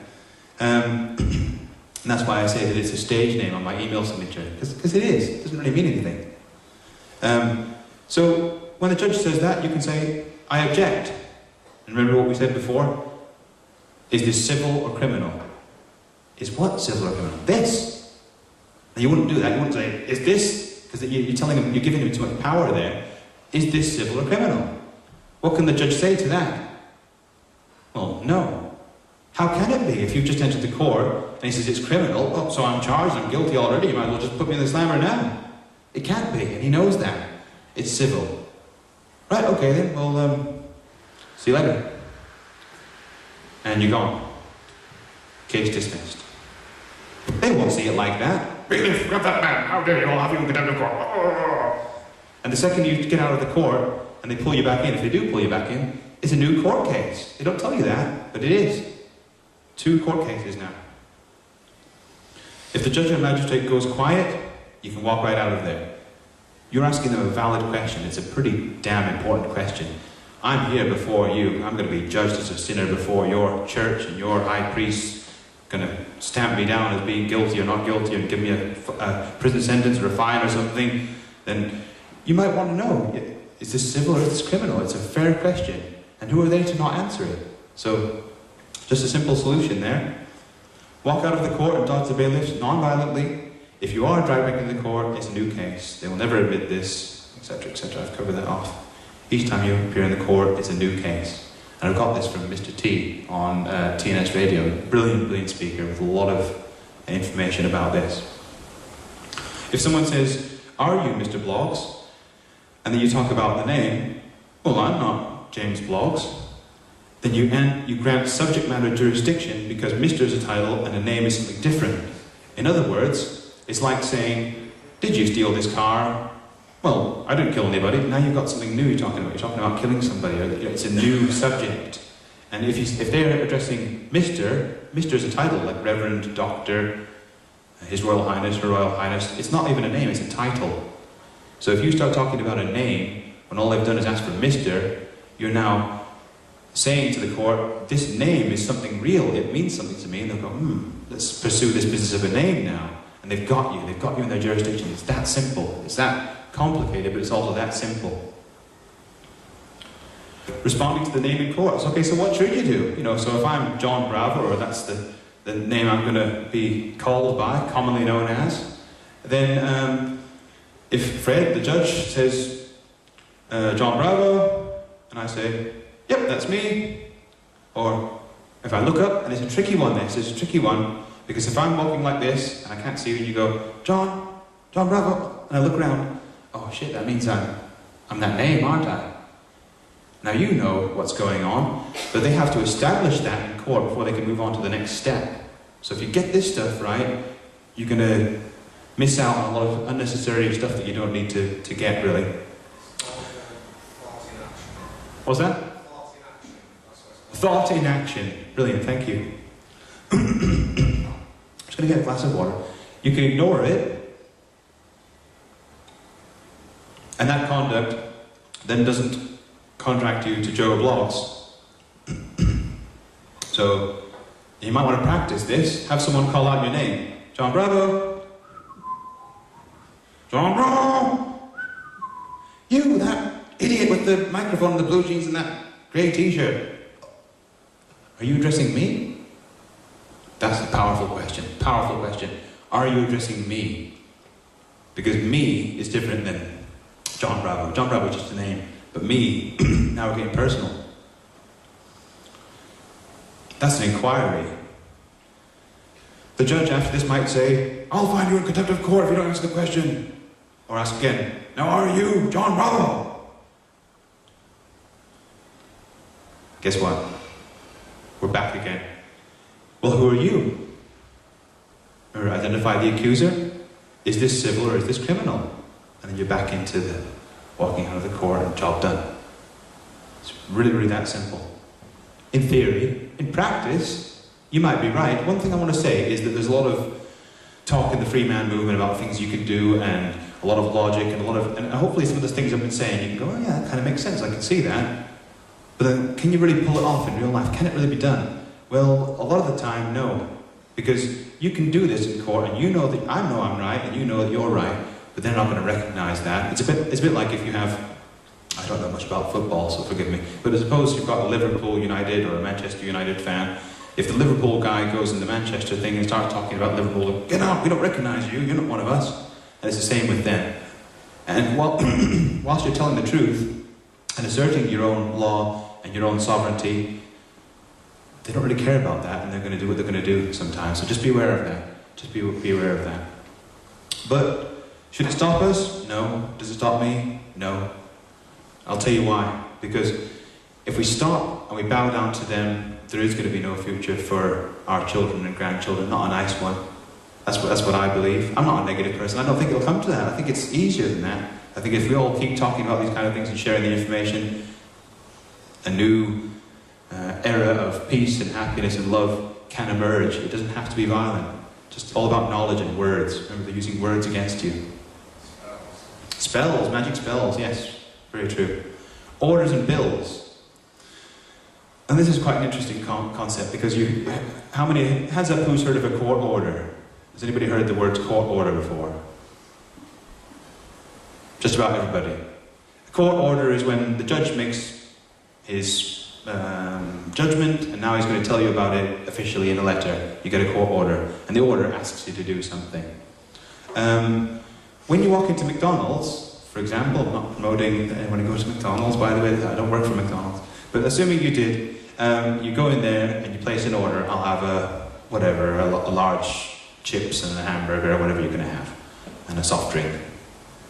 Then what do you get back? A bill. That'll be $4.92, please. So remember, you place the order, the other person gives you the bill. I think you can see where this is going. If a judge places an order for £1,000, okay, I might pay that, judgy-wudgy. Maybe, if you can prove that I really am guilty, me, not some name, and that if I have really done something that's a crime, fine, I'll deal with that. You know, if I got drunk one night and I punched someone in the stomach, fine, I'll accept that. You have to be responsible. You so have to be responsible. And I'm not encouraging any criminality here or loopholes so people can go in, be serial killers or whatever. But if we're talking about what we're talking about, which is financial stuff and financial enslavement and all this crap that goes through the legal system, if a judge places you an order for £1,000, okay, fine, I might have to pay that, on condition of you giving me the contract, proof it's valid, all the stuff I've just covered, etc., and that's fine. You send that in the post, Judge Wudgie, and I'll then send you my bill for around £2,000. You'd cover it, really. What are you doing there? Anybody that's self-employed will know, and I've got a few friends that are self-employed in the gas and electrician business. You have the parts, and the parts are the parts, whatever you pay for them, whether it's a cost or whether it's not, you have to pay for that. And then you charge for what? Your time. Okay, I'm going to go install a new central heating system there, that's going to take me a week. Okay, well, I'm going to charge that for it. That's your charge. You're free to do that because that's your time. And who is anybody to tell you can't do that? So why is it different when it comes to paperwork? Do you not have to spend time on things? Of course you do. I had a dispute with Orange, and I actually made a video about it on YouTube if you want to see the phone call, but I did a phone call on a call recording, and they broke 7 Acts of Parliament was what they did. They were in dispute, we were in dispute. I was supposed to get this particular bundle for this price, and I was getting a different set of bundle and a different set of prices. And eventually, it took 6 months to resolve, and I sent them a letter, basically, which was a lawful notice demanding that they pay me compensation. They said they didn't offer compensation, but I can tell you they do, and I've seen that compensation, I've had it. I've received that compensation. So, this kind of thing does work sometimes, maybe not all the time, maybe not with judges, but just a point. Magistrates and the 3 layers of the law. Now this, I have to really thank Rob Freeman for this, and I was hoping he could make it down, but Rob, if you're watching this, hello. Magistrates and the 3 layers of the law. Okay, the first one they're going to do is Admiralty law. Magistrates can only appear in that court 3 times. They've got their own rules. This is the great thing. If you know their rules, you know what they can and can't do. And quite often, if you go into court and you start saying these kinds of things, I'm not the name is something on a birth certificate, it's property of the state, it's not property of me, I'm a human being. What often will happen is the magistrates will just disappear. They won't tell you where they're going, they won't tell you why they're going there. At that point, you're quite within your right to say, for and on the record, I've appeared here, I am Jon of the Bravo family. These people who I think are magistrates, I'm not really too sure because they wouldn't say who they were, they wouldn't offer their oath, they wouldn't show me the oath, but whoever they are, I'm assuming they're magistrates, they've walked out of that courtroom. Therefore, I am the highest authority in this courtroom, therefore, I declare this case dismissed, all charges dropped, see you later, and you walk the hell out of there. If you want to stick around and have a bit more fun, that's fine, but this is what they'll sometimes bring into it. Trust law. And for this one, I would say, check out a guy called Dean Clifford, who covers it very, very well. The first one is Admiralty Maritime law, which is basically the Acts of Parliament and your consent to it. A legal act, or statute, only has the force of law by the consent of the governed. In other words, if someone's going to pull you over under the Road Traffic Act and say that, you know, this tyre didn't have as much tread as it should have done, then you have to recognise that. You have to recognise that as power over you. You have to say that, yes, I'm Mr. Joe Bloggs, yes, this is my vehicle, yes, I'm driving. You have to tick off and step into their little monopoly board, and then they can give you the get out of jail free card, or they can send you to jail, or whatever they're going to do with you. But that's that set of law. Then there's a whole other different law, which is called trust law. Is anybody familiar with trust law? Yep. Nope? Okay, so I'll try and make it as simple as possible. It's basically like, if you take a business, you've got a CEO at the top of the pyramid, the MD, company owner, you've got the employees of the company that do the work and make the company a success, really. They are the company, I suppose. And then you've got the beneficiary, which is the shareholders. And that's how trust law works, if you want to do it as a triangle. I'm not making any Illuminati symbols there, by the way, and I apologise if I offended anyone. I'm not a state agent, I promise. At least I don't think I am. No one's told me I am. So, it deals with an administrator or executor. They're the boss, they're the ones that are going to give the power and authority, and the judges are going to assume that that's them. And then there's a trustee, which is the employee, they're going to assume that's you. It's all about role-playing and knowing who's the pirate, who's the scarecrow, and who's the ghost, and who's the vampire. It's a little play, that's why they call it acts. All it is, it's a merry little dance. And so, Mr. Joe Bloggs, or Mr. Jon Bravo, is a trust. So you can say, I am the sole beneficiary of the... You magistrates all swore oath, and as such, being public servants, you are now my trustees. Wow. Role reversal there. Flip the game around. And what they'll sometimes do is when they disappear and abandon the court and come back in, they've just set up... What they've done, they haven't told you this, is they've set up their own trust. It's called Subject Matter of the Courtroom for Trust.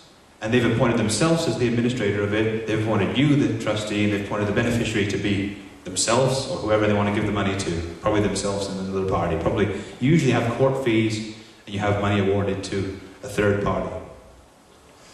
When magistrates go back and they come out again, subject matter of the day, they'll try and relegate you back to the trustee level again. So you've beat them, You've got jurisdiction. You've claimed not the high ground, you've claimed the equal ground, and now they're going to try and come in again. And they will do this. Anybody that's been to court knows this full well. They'll say, stand over there, sit down over here, all rise, stand over to the left, stand over to the right. The second you do what they tell you to do, something happens. You grant them jurisdiction. You say, I recognize you, I recognize that you can tell me what to do, and that I can stand over here, and I can sit down when you say so, and I can stand when you say so. It's very powerful for them, very powerful if you fall into that trap, and they'll try and do that again and again and again. So now, they're not only trying to do that trap on you for jurisdiction, they're not only trying to use Admiralty Maritime law against you, that's failed, then they're going to try and use a different law, which is the trust law. So, by the way, the little trust that you've just created, I should say created, not create, I now dissolve. Remember, you can do that, you're the CEO. So, what you're saying is, whatever you've created out there, a fictitious trust, I'm now the managing director of this trust, and I'm firing you. Gone. Gone. So, they might abandon the court again. And Rob Freeman, bless him, he's seen this happen. He's actually walked this walk and seen this. I've not seen it happen to this level myself, personally. But Rob has, and he's done this many times. The third time they come out under something called sacred law, which is the same as canon law, which is the same as the Roman Catholic law. It's based around these scenarios here. So now you're not in a court, you're in a church. We are sinners going into the church, and the judges and magistrates are now high priests. And a court hearing is nothing more than a sinner going in for confession. Wow. And is it Satanism? I think so. The accusers, henchmen of accusers, I've put on there. Wow, what a thought. You think you're going into a court, but you're actually going into a ritual, and you're a sinner, and who are they to judge you? Wow, powerful stuff. But they use it. Temple bar, that's why they call it a temple bar. It's a temple of high priests. Scary stuff, isn't it? And it's canon law as well. And they say, what? Someone, who was it, Abe, is it about swearing the whole truth and nothing but the truth? Yeah, Robert Menard, who was a fellow Canadian, made a good point. You swear to tell the whole truth, nothing but the truth? I can't. What do you mean you can't? Well, I don't know it. I don't know the whole truth. I don't.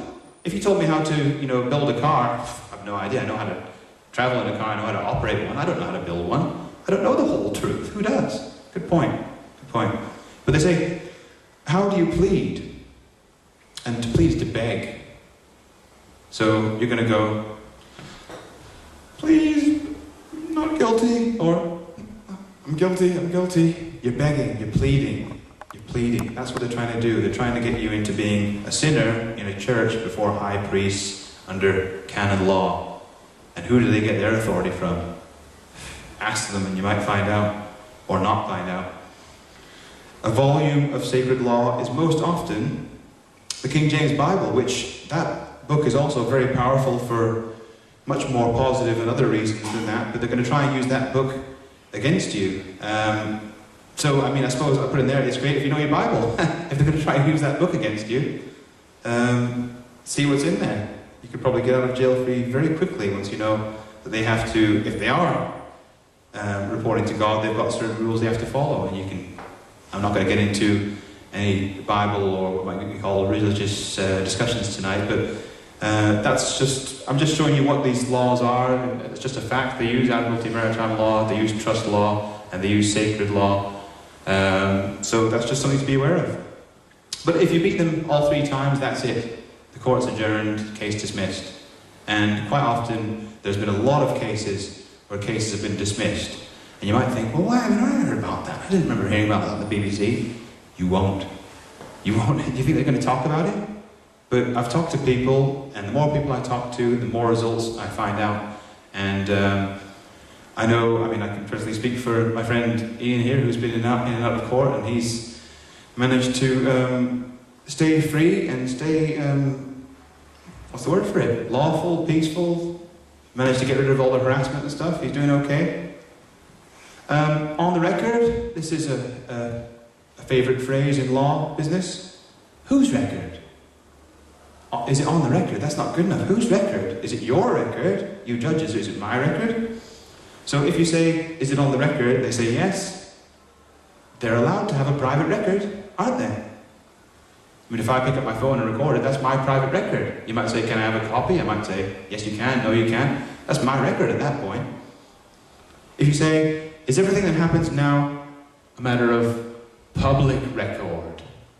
It is another matter altogether, and you'd be surprised how many times that type of question, and they're out of there. They don't want this going to the public. This is why, I don't know if you know, it's a very grim subject, but there's a lot of child snatching and child stealing going on, and they're done by kangaroo courts, where there's no trial, no jury, no cameras allowed, you don't talk about this, and I'll show you a couple of gag orders if anyone wants to see them later, where a guy had his day-year-old baby taken away for no good reason, and the court sent him a letter saying, you better not talk about this, or we'll put you in prison for 6 months. You keep your damn mouth shut. I've got the letter. Scary stuff. But they don't want it on the public record. Why? Why? Why not? The court should be something you should be able to walk into, a public viewing gallery. You should be able to see that justice is being done. We should be able to, I suppose, enforce and make sure that justice is being done. Why don't they want it on the public record? It's because they're crooked. Okay, this is just something interesting now. When you look at the court seals or the courthouses, you'll probably see scales of justice. You know the thing I'm talking about, the little thing with the two scales and balances there. And you find it on all legal stuff. Where did it come from? Weighing scales based on salt, where the word salary comes from, which is also where the phrase, he's worth his salt, came from. Because back in the old days, salt was one of the most precious things. I mean, these days, you would, they'd have you think that this is the most important thing ever. Oh, money. Oh, sexy money. Gotta have lots of it. It's just a bit of paper. It doesn't really mean anything. It means something if we believe it does. If we've got a community where we use it to exchange it for goods and services, yeah, it might mean something, but it doesn't really mean anything. If you went to a paper scrapper's and asked for your scrap paper worth of paper, they'd probably give you less than a penny for that. It's not really worth anything. But salt, boy oh boy, especially before they had fridges and refrigerators, right? Because salt is a really good preservative for fish and meats and all kinds of things. And people used to be rewarded and paid out in salt, which is where the word salary came from, and that's where that came from. Notary public, this is a work in progress. There's some people over in Canada are actually claiming their own personal rights and getting it signed off by someone called a notary public, which is like a solicitor or a very official government-recognised body that can go, yes, I agree with that. But that's a work in progress. I've not yet found anything here. Claim of right. You can do a claim of right. If anyone doesn't know what a claim of right is, that's when you make up your own rights. You say, I've got the right to do this and do that and do that. There's pros and cons to it. The pros are you're taking control of your own sovereignty. The cons are, as my friend Ian often says, there might be 40,000 rights, and if you haven't named one of them, then how can you claim it later? So you may want to do that, you might not want to do it. I know some people that are doing it, they're having a great amount of success with it. I know some people that are not doing it, so again, I'm not giving legal advice, but I'm kind of studying this at the moment and seeing where my study takes me, if I'm perfectly honest.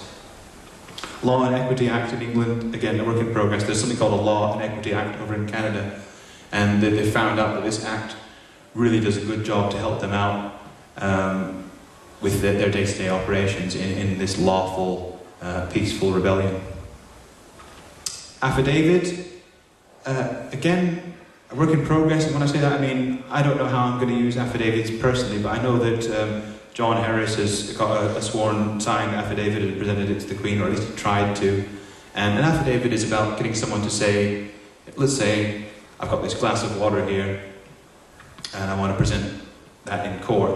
What I might do is I might have my best friend or my girlfriend sign, you know, has he got a glass of water? And they'll say, yes, I can say that he does, with all honesty, have a glass of water with a little lemon in it. And it's just a way of recording something, making it official, putting it on paper, having a signature. It's used quite often in wills, it's used quite often in things like getting a passport, or it did used to be, you know, when you'd have to get a doctor or a trusted representative to sign and say that, yes, this is a true likeness of his image for the purpose of this document. But it's got a lot of potential, I think. And we're coming to the end now, just for fun.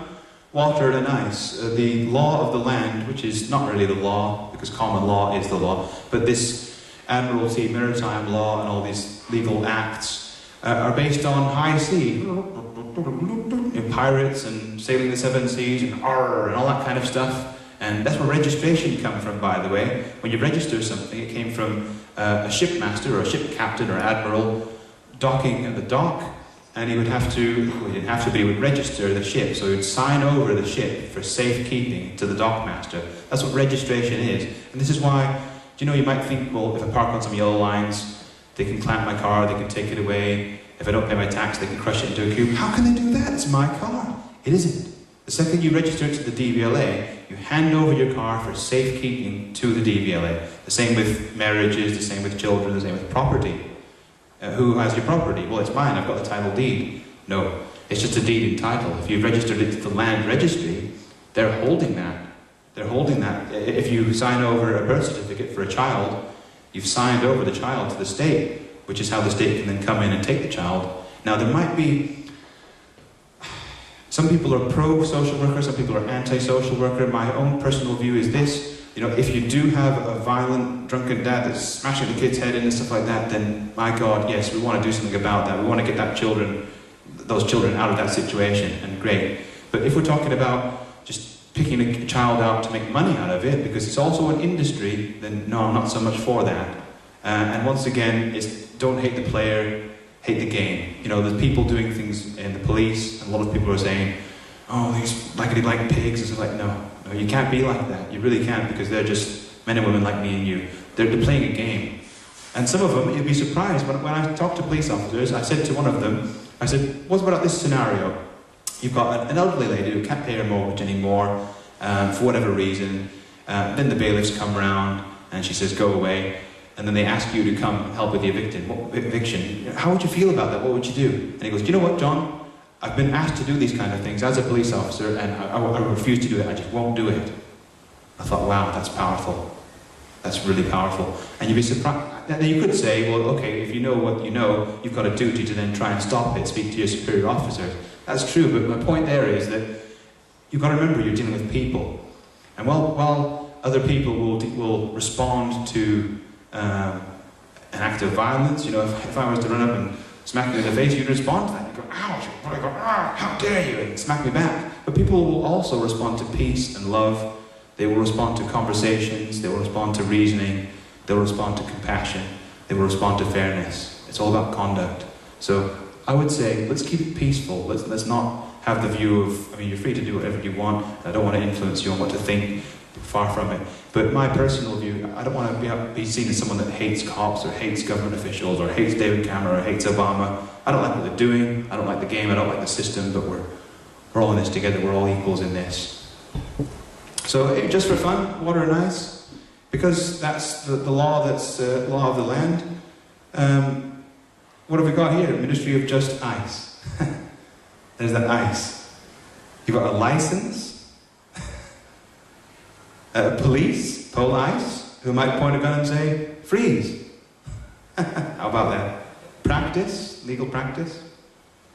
Prejudice, that's another one. Ice. Service, invoice, notice, officer, malice, accomplice, advice, entice, vice. And then you have a bank. What's a bank? Well, it's something that's at the side of the river, isn't it? That's where you go to get your money from. How strange. Cash flow. If you're doing really good in business, you've got some great cash flow, don't you? On the stock market. Interesting choice of words. Currency. It means the current of the sea. Again, it's the same thing as cash flow. Sorry, you can't see that for the little black line there. Citizenship. Ship on port. To carry you around the high seas. That's what that citizenship's for. And it's also why you have a passport. To get you from one port to the next. Very interesting. Now, was all that there by design? I don't know, probably a lot of it's coincidence, but it just helps me to remember what the game is that's being played, and I find it pretty interesting. Then you have gone into liquidation. If your company's not doing too well, you might go into liquidation. There's that water again. You might float your shares on the stock exchange. You might have liquid assets. Or you might get in trouble for money laundering. There's that laundry of that water again. Well, the business has gone under. Under where? Under the sea?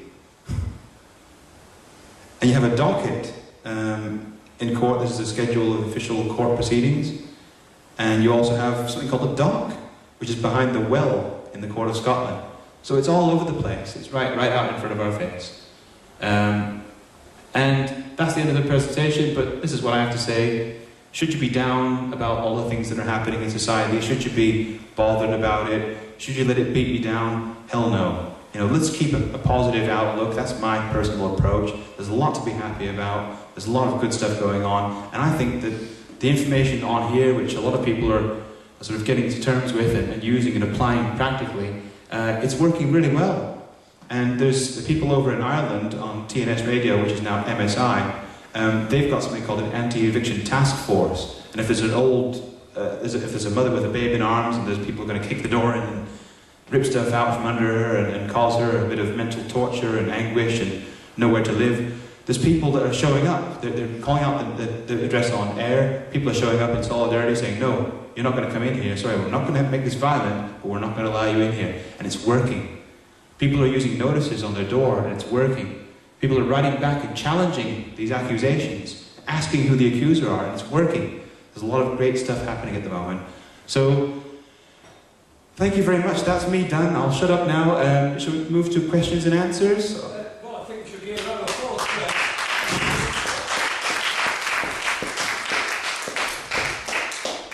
If there's anybody got any questions that you'd like to ask John, I know that there was one point I was going to make, but I've forgotten about it. Oh, well, my answer to that is, I forgot my answer. How convenient. No, seriously. Yeah. With the people coming onto your property, if you printed a blank presumed rights of access letter, how does that stand when you fill in the name on if they choose to disclose the name? Legally, they're trespassing. Yes, the gentleman in the office. What was his name again, sorry? Ah, is it your name though? Sorry? Is it your name though? John, I know what you mean. It's tricky, isn't it? Yeah, what John is saying here is he's talking about the notice of removal of implied right of access and dealing with people coming on your property. Funnily enough, I've got that on here. This USB stick, which has got 8 gigs of information, it's got some of the most interesting information that you could probably want to have as an adult, male or female in this country at the moment.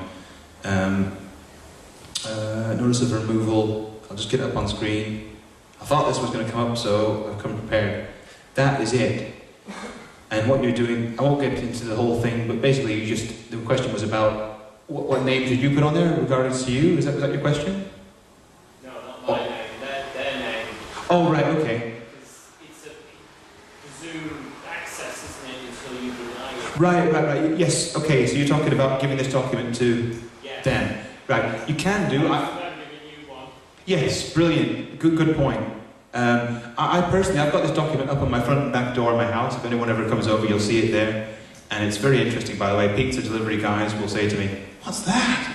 "Oh, well, it's about this. Oh, can you send me it as well?" And it's amazing how much interest you get. But to answer your question, yes, by all means, you can type up this type of notice and send it off to a specific party, like TV licensing or council or whatever. I mean, just hand it to them if they happen to arrive on. Yeah, you can do, absolutely you can. What my stance on that would be is that you're coming on my property, don't forget you've got your camera ready, you're filming them. So, can you see the notice on the door there is, you're on the record here, this is going up on YouTube in 2 seconds, mate. You've been served notice, do you understand that? Have you read it? If they say yes, they've read it, yes, they understand it, then you've got them on your own record and you can send it off. You can, if you want to, print a blank one of those off, just tweak the wording, I guess, and just put there anyone and saying you've been served, and give it to them and record that if you want. That's absolutely a valid and good thing to do. But I would say if you do have to do that, do it through a window or through the letterbox. Don't open the door. Don't open the door. But good point. This information and how you all get it, by the way, I don't know. If you can plug a USB charger in there into your phone, then all this information is on the laptop. If not, I'll bring it along to the next meeting. I couldn't put it on a DVD because it was 8 gigs, so I'm not that technical. I don't know how to get it all on one thing, but anybody that wants this info can have it. And I've got I'll show what I've got on here. Videos. So here we go, dealing with TV license coming to the door. And I've got... There's some really funny ones on. There is. There's some... I don't think the sound's working on here. No. It's not now. Who? So is it starting by... Oh, that's the wrong one. Sorry, I've got lots of information on lots of different subjects on here, so bear with me.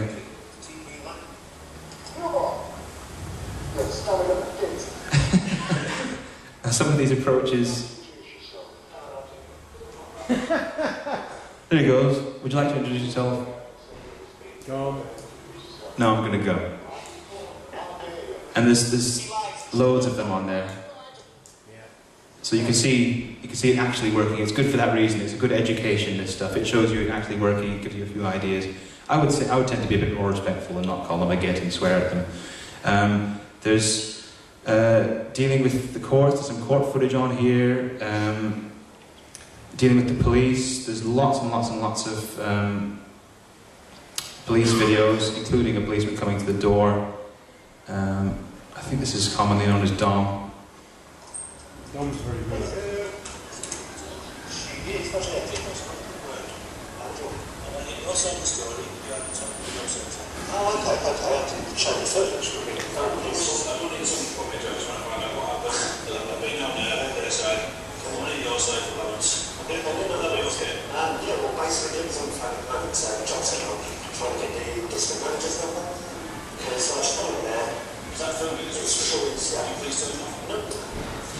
I'm asking to turn up, so what should be filmed? What do you best like it? The best way is that you're on the show, please? What do you want for colour to give it to you? You like to give it to me. Well, I have no wish for you to film me as we speak, okay? I'll film you as much as I like. This is not your property. On the fact, you're trying to harass me. I'm trying to film a loud with the else.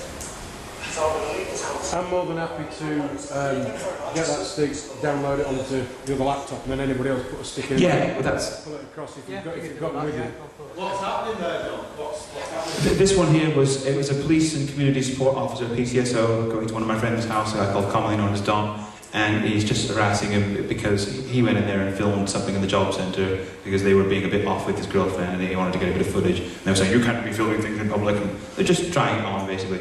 He sends him packing and he goes, I'll be taking legal action. He goes, just so you know, mate, this is going straight up on YouTube. I'll be taking legal action. He goes, crack on, mate.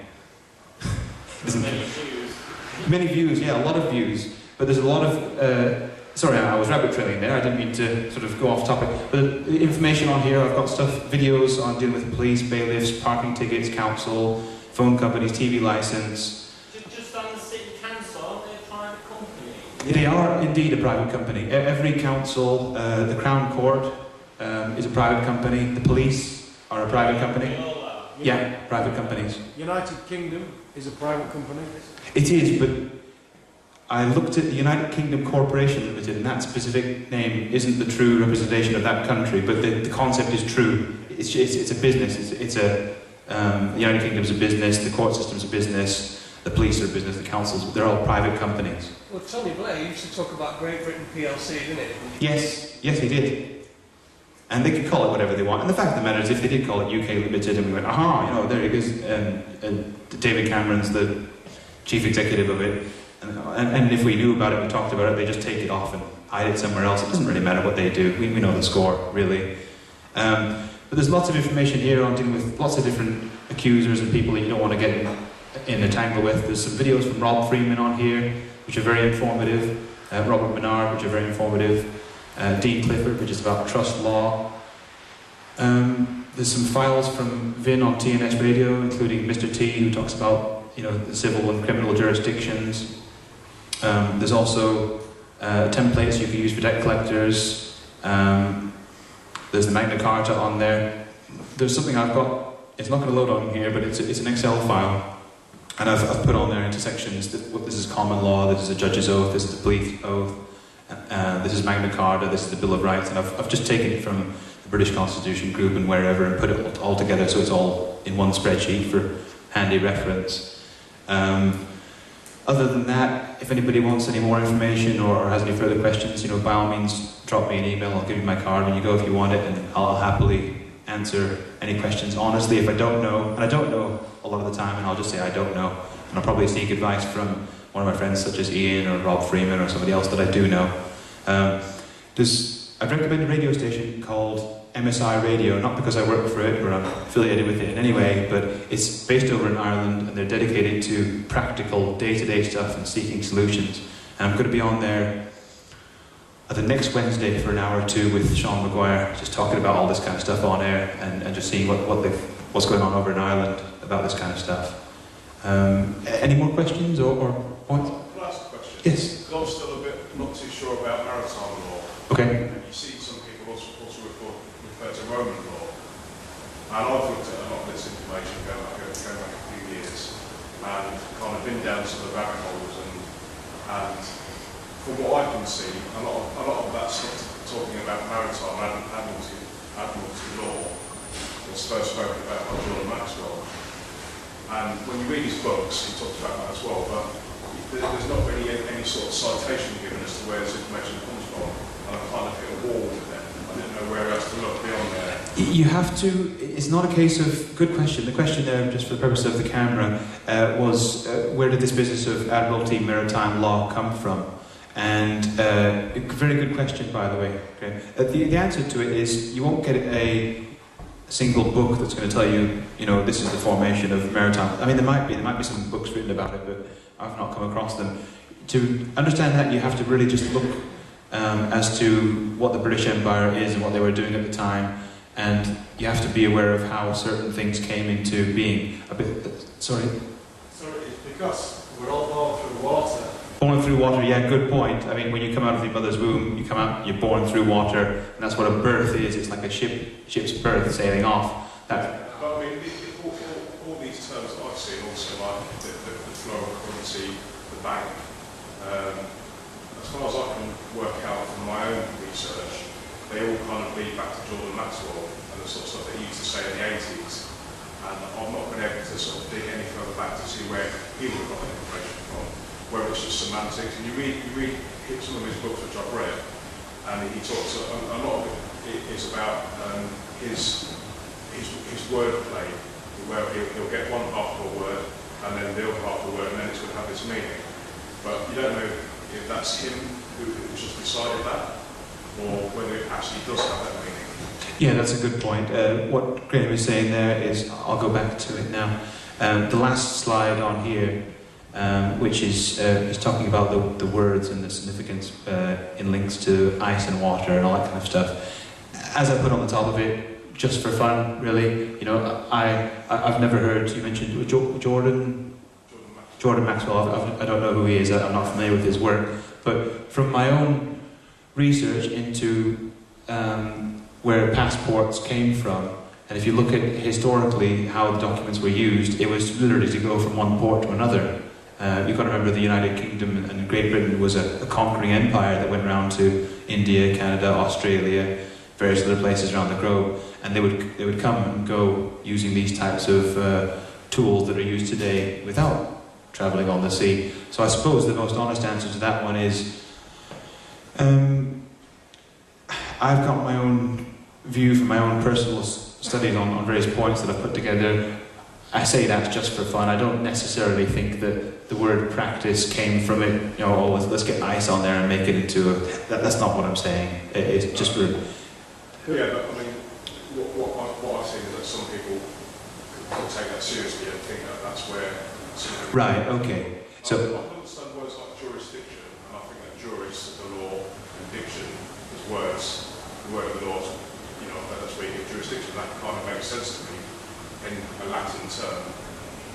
But when I tried to drill back, you know, quite far to see the origin of some of these philosophies, they've led me back to people like Jordan Maxwell, who's not necessarily, you know, that well thought of. Yes, I take your point. Well, please don't take anything on that slide as gospel from me. I say just for fun. I said at the start of it, this is not necessarily something that is the case because it's associated, but it's just interesting to me, and it's what I said earlier was it's my way of just remembering what's going on. If I remember these sort of key words, it's just a way of me reminding myself that this fake game's going on. It's don't read too much into that. There's a lot of associations that can be made by investigating several different origins and stuff like that. But Can I add something? yeah, Have you heard of a guy called David Windmiller? No. There's a 9-hour presentation that I sat through at work one night, and he was Bill Clinton's attorney. Now Bill Clinton is a lawyer, but he was Bill Clinton's lawyer. And when Bill Clinton was asked, "Is it true that you did whatever with Monica Lewinsky?" his answer was, "That depends on what the definition of is." And he always talks about passe, syntax, grammar, and that's the breaking down of words. And he even speaks about maritime law now, since man supposedly stepped on the moon, and they claimed it, they said now, it's not just the sea, it's the sea of everything, the universe. That is the sea, and you have illegally parked your ship in my court, what are you doing here? So it's not just about maritime law and maritime words. He talks about, certainly in America, a lot of the law there has been absolutely blown apart because they advertise in legalese, yet all of their contracts are written in passe, syntax, grammar. And he literally goes around the country arresting judges. A lot of the stuff he talks about, how he's really 140 years old, and how he was convinced that he's been abducted by aliens, is questionable. He's got no adrenal glands. He's got no adrenal glands. He was dead and his heart was beating outside his body. And he doesn't need sleep, so he just basically works 24 hours a day. And if you can get your head past all that when you watch this thing, there is some things to pick up on it. The guy is mesmerising to watch. Yeah. It does make a lot of sense. But it's also... Oh, he's barking. you sort of watch it and there's things to pull from it. And I mean, I've sat through it 2 or 3 times. And really... 27 hours. Yeah, really trying to get my head around. But it's all maritime, and apparently, when he said that they supposedly stepped on the moon, if you believe that, they claimed the whole of the universe as the sea. Yeah, that's a good point. I'm just going to come to another point here from Scott. That's a good point I wanted to just touch on, is that you mentioned somebody, he was talking about somebody who has a few crazy ideas, but then he's also got this body of information which is actually really very interesting and captivating. You probably find that about anyone, myself included. There's probably things I'll say and you go, that's a bit dodgy, I don't like that. Where's John coming from there? That's fine. I don't seek to be a guru or a leader or a founder of all knowledge, because I'm not. I'm just hoping to share the information I've picked up with you guys and tell you my sources, where I've got it from, and open up a bit of a free debate. But you'll see these people, like David Icke giving talks, and some of it will be very interesting, and he'll talk about lizards, and you think, well, I'm not really too convinced about this lizard thing. So you'll get that with anybody, whether it's the police or whether it's your family or your friends or whatever. And I think really what you've got to do is just be your own judge of the information. Think, I'm going to take this and I'm going to take that out, but I'm not going to bother with that one. And that's really how you compile your own common sense and your own knowledge base. But yes, Scott had a point. The law, admiralty law and the law of the sea, is a biblical law because everybody's under condemnation under the deed, which is an expanse of water which is above the heavens, and everybody under the heavens is underneath this law and under the condemnation of it. And when you're born through water, you're born into this law. The only way to be free of it is to be born again and born of the Spirit. And that is where the law of animals and the war of the sea comes from. It's the deed. Well, that's touching on... Yeah, excellent point there. Excellent point. But that is touching on what's called sacred law. Sacred law refers to God, it refers to space and the powers that be and those kinds of jurisdictions. There's also... what's that? Well, if you choose not to believe in a God, that's your own choice. How does that law then apply to you? Well, how it applies to you is that they make it apply to you. It's a bit like all of the laws, the trust law, the admiralty law. It requires your consent, your belief. So, for instance, Let's give an example. Recognition, yeah, recognition. Let's give an example. Let's say I wanted to smoke a joint. I was having a barbecue, right? The police officer might say, you can't do that, that's a Class A substance, or it's an offence, or it's misuse of Drugs Act. Well, it just sounds like nonsense to me. I'm not interested in that, really. I don't recognise that. Now, they're still going to go and try and do whether you recognise it or not, so it's kind of irrelevant. But Scott's point was very, very good. I've read the Bible. I come from a background where I was taken to church as a child. You know, I've had quite a, what you might call, Christian upbringing and stuff like that. And there is I would say if you're going to go to court, you really want two books. You want the... I just borrow that a second. Ugh. This is just one volume, but this is Black's Law Dictionary, Volume 9, and it's all about the legal system and all that kind of legalese stuff. There's many volumes of that, but you also want one of those, which is a King James Version Bible, which they use in the court systems and stuff. And within that book, I think Scott was referring to Genesis there, where there's in the beginning was God, and then you've got the waters being divided as waters, and there's waters out in space as well, which is why you have, I think that was we were talking about space. You're under the water. Right. I think what Scott's referring to there is the out in space, the nautical side of space, which is why you have astronauts. You know, like sailors on a ship, and you have a space ship, you know, the Starship Enterprise or whatever. And yeah, it does tie in very much. So excellent point. So excellent point. Any other questions? Aaron? Do you think anything will actually change unless it's as if they do something about it? Like, say, drag them out of office? Do I think anything will change without doing something about it? Absolutely not. Good point. If we don't do anything about it, nothing will change. I just don't see talking about it or processing about it will make a difference. Okay, good point. You're saying, I don't see that talking about it, which is suppose what we're doing and talking about processes will make a difference. There's still, so okay, the point is, we've got our agenda, they've got their agenda. Regardless of what we do, aren't they just going to press on anyway? Yeah, they will do. They will do. But when there's a small percentage of people, the one we talk about the 1% and the 99, when the 1%, these people that don't represent us, are making these laws, or in quote, and doing these kind of things, and everyone's just happy to go to work, happy to go home, happy to watch Coronation Street, happy to just sit there and smoke joints and drink beer and play video games and not talk about any of this stuff and not be interested in it, then they absolutely will win. We've got a responsibility to do something about it. And I think, honestly, will it be accepted tomorrow? No. Is it going to be on BBC News? You know, Jon Bravo's gone into court and he's beat them. Ha ha, beat them. And there's a nice documentary on the BBC about how Jon Bravo beat the system. You're not going to see it. You're not going to see it. Not yet, anyway. But people are doing this kind of stuff.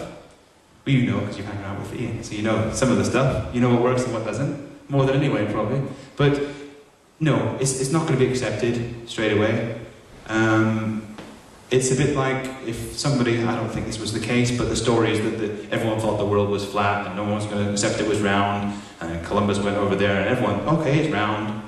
And you hear these kind of stories, and Thomas Edison, does anybody know how many times Thomas Edison tried before he actually successfully invented the light bulb, or according to the story? What? He didn't. Brilliant answer. But for the purpose of the little fairy tale that we're taught in school about Thomas Edison. Supposedly it was either 700 or 7,000 times, and he kept trying things and it didn't work. And he was having a pint in his local bar. He went, "That's it, glass! That's the missing ingredient. Let's put this little thing in a bit of glass, and then there's a light bulb." And the point is, he failed, and then he got his results. I do a bit of bodybuilding, I go to the gym and I do weights and I do cardio and stuff. Am I going to have a physique like Arnold Schwarzenegger within a day? No. What about if I stick at it for a year? No. What if I keep on it? What if I never ever let go? What if it becomes my mission? Will I do it? Yes. Yes, absolutely. I can have that six-pack and that chiseled, you know, that's the point. If you want, I think what you get out of something, what you get out of society is what you put into it.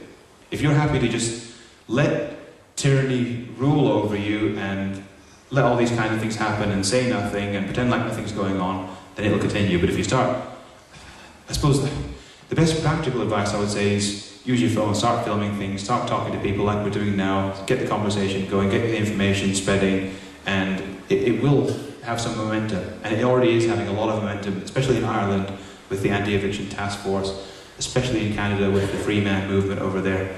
So it's a work in progress. I'd just like to add to that, John, that things don't happen overnight. I mean, when we first started this group, there was myself and Ada, we went to the British Constitution group meeting and we bumped into a couple of girls that aren't here tonight. And for the first 5-6 months, it was literally just us four. It was a double date. Sat in a pub. Sat in a pub having a drink. And alright, we're not pulling up any trees and we're not, but you know, from that, 5-6 months of us just sitting there, and I kept advertising on UK column, I kept trying to get people in, so we had the ideas, and now we're in here. This is what is the 14, 15 of us and 2 or 3 people who are not here? And it is what it is. That's the point. So the point there that you keep on at it, you keep at it, you keep going. That's the thing. For the purpose of the camera and the video, the point there from Jason, in case you couldn't hear him, was okay. He started off with just 2, which was a double date, him and Aid and a couple of ladies, and it was just them talking in the pub, and now it's grown to 6, 8, 10, and there's 14 or 16 of us, or however many there are here. And this is really how, it's the snowball effect, really, isn't it? You start tumbling a snowball on the field, and it gets bigger and bigger and bigger. John, I would just like to say there is an anti-eviction team in the UK. Oh. Bar YouTube it. Brilliant. So there's an anti-eviction task force in the UK, I'm being told. Brilliant news. See, that's the other advantage of just coming to something like this and talking. YouTube Potter's Bar. Potter's Block? Potter's Bar. Potter's Bar. Potter's Bar in London. Potter's Bar. Potter's Bar. Potter's Bar in London. I sent you a link. Oh right, okay. I've got the link for that. It shows. If you go on to voidmortgages.co.uk, the actual video is there as well. Brilliant. Was that the link that had a lot of like community groups and stuff that you could go to for? Yes, I did see that. I didn't look into it in detail. The video's there, and that's the important bit. Brilliant. This is brilliant, and this is the kind of thing that happens. The funny thing that happens is normally you figure out something's wrong. You watch somebody on TV, maybe Alex Jones, maybe someone different. I hate to say Alex Jones because he's just invaded that Bilderberg Fringe Festival and turned it into a circus. But the point is, you might hear some interesting document. He does some good documentaries. You might have heard one of his old documentaries and gone, "Oh, this is interesting." And then where do you go from there? If it's nothing more than this is interesting, I'm going to watch TV, then you're not really moving on any further. But I think where we all are here is we've seen something that we don't like or something we're not sure of. We've got a few questions, and now we're getting together as a group to seek solutions. Any more questions from anybody? I think we're done. There's a couple of housekeeping things that don't particularly need videoing. Right, so we're done. So thank you very much. Thank you very much. Yes.